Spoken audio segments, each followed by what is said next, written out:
Hello, and thank you for tuning in to the next episode of Making Waves at Sea Level.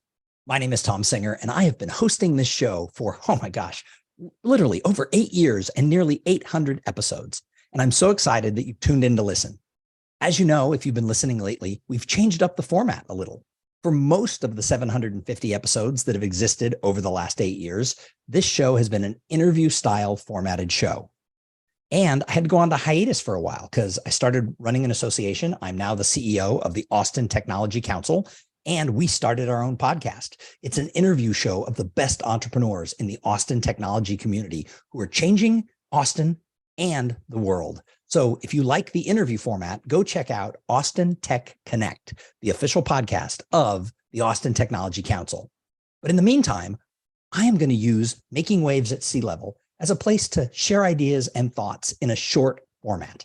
And today I want to talk to you, if you're in sales or if you manage a sales team, about why it is so important to make sure that you're networking or that the people on your team are networking.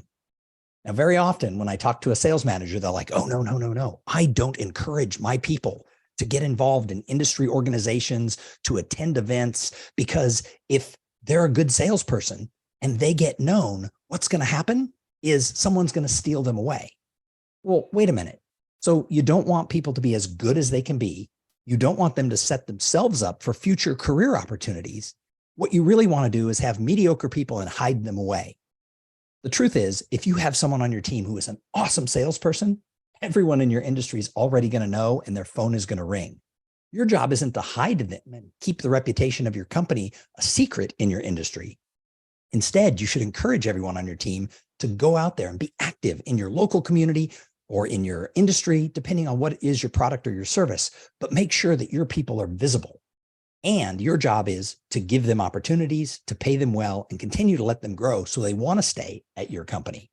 However, if they're active in the community, poof, people are going to see your people everywhere, and you're going to make more short lists because the name of your company will be on the top of everyone's mind. Because here's the thing. When someone is buying a product or a service and they're shopping around, they're going to talk to 2 or 3 salespeople.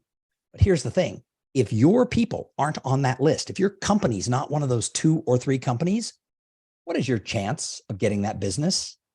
The answer is 0. So your whole idea is, how do we get on more short lists? Worry about closing skills later. First thing you need to do is get the opportunities. And the way you get the opportunities is being known in your industry, your community, and beyond. Now, talking to the people who are the individual contributors, if you're a salesperson and your boss is telling you not to go to industry events, encouraging you not to become well-known in your industry, I don't think that's for your best good, because let's face it, your company is not going to be around forever. We're seeing a lot of turbulence in the economy, and your company could get hit. Don't believe just because you have funding or you've been promised funding that the doors are going to stay open. There are a lot of companies that are going through hard times, and there may be more. And there's a lot of people who are going through layoffs. And yes, as a salesperson, you can get laid off, especially if you're not blowing your quota away. If they need to make cuts, it's going to be the person who is below quota. And therefore, if you get laid off and nobody in your industry knows you, you're screwed. However, if you are known as somebody who contributes, who gives, who helps others, who is part of a community, and you get laid off, other people will come and try to hire you, or they'll make recommendations, or they'll at least listen to you and help you formulate your plan to go find a new job. This is one of the things, is that your network is your secret weapon to your career success. In my career, when I was younger, I got laid off a few times, not ever because I had done something wrong, but I worked for companies that either went entirely out of business or they closed their office in Austin. Every time I got laid off, I had a new job within about 3 weeks, and I barely had to make an outbound call. And people would say, well, how did you do that? Well, it's because I was pretty well connected in the community. And when people would hear I got laid off, some of my friends would step up to help me. They would either find a position in their company and hire me, or they would pick up the phone and they'd call other people. So here's the thing when it comes to networking, though. The idea about networking is you have to create long-term and mutually beneficial relationships. And this takes time. It's not just showing up and handing someone a business card and thinking, hey, I'll send them a LinkedIn request, and now we're connected. That doesn't mean anything. A like, a link, a share, or a follow on social media, or meeting someone once and changing business cards does not make them part of your network. Meeting someone once makes someone a person you've met once. And there's a huge difference between someone you've met once and someone you have established that long-term and mutually beneficial relationship with. So a question I always ask people is, who in your network, if they got laid off today, would you take the time to introduce to everybody you could to help them? If you can't think of anyone who you would go out of your way to help, why in the world would you think anyone would help you when you're in your hour of need? So you need to be active in your community, in your industry, and you need to get known as a person who's there to serve and help others. And then when you're in need, people will do the same for you. But here's the trick. You need to be networking with the intention of getting more sales. If you're out there making connections with people and it's helping you grow your business and you're making quota, now you have a double edge win because you're getting more business, you're getting on more short lists. All of a sudden, you aren't going to be the person who's laid off because you're the top salesperson. And if you are the person who's laid off, somebody else is going to want to hire you and help you find your way through that.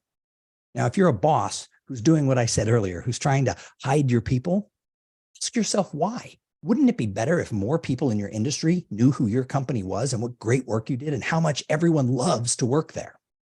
And you say, well, not everybody loves to work here. Well, that's what you have to change. Your job is to create a workplace that is vibrant, where people want to be there, where they feel they belong to something and they're part of a team, and then get those people out into the community to tell that story. If you're doing that, you're going to get on more shortlists and your company's going to win more deals and you're going to make more money. So this is a win-win for the individual contributor, and it's a win-win for the sales manager and the whole company. So you need to think about, what are we doing to network? And then the last thing is, what are you doing to get people to network inside your company? Because there are studies that have proven that people who have really good relationships with coworkers, they stay longer, they work harder, and they're more satisfied in their job. Heck, in today's world, isn't that what you want from your employees? You want them to stay with the company, you want them to work hard, and you want them to be fully satisfied with the company. Well, one of the ways to do that is to help them build relationships with each other. Again, I had a sales manager say, no, I've seen this before. If they're all friends with each other and one of them gets recruited away, they'll recruit everybody else. Well, again, if you're offering great opportunities, having people recruited away is harder. If you're not offering good opportunities, then yeah, you've got some other problems, but don't hide your people, because you need your people out in the community. I'm a real big believer that none of us does this alone. We all need community, collaboration, and conversations to find more success. And your network inside your company and outside your company, for you and everyone on your team, it matters a lot. So that gives you something to think about today. What is the culture of your company, whether you're a leader or whether you're an individual contributor? What is the culture of your company when it comes to relationships with each other and out into the industry?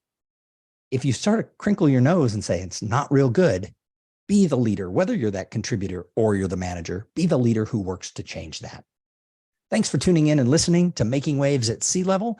I hope you'll come back for the next episode. We're going to be back a couple of times a week with these short little episodes with tips. What I'd like from you is your 2 cents. What topics should we cover? Do you like the short format? And what can I do to get better at this? I think I got pretty good at the interview format after 700 interviews, but I haven't done a lot of these solo episodes, and this is where I need you. Thank you.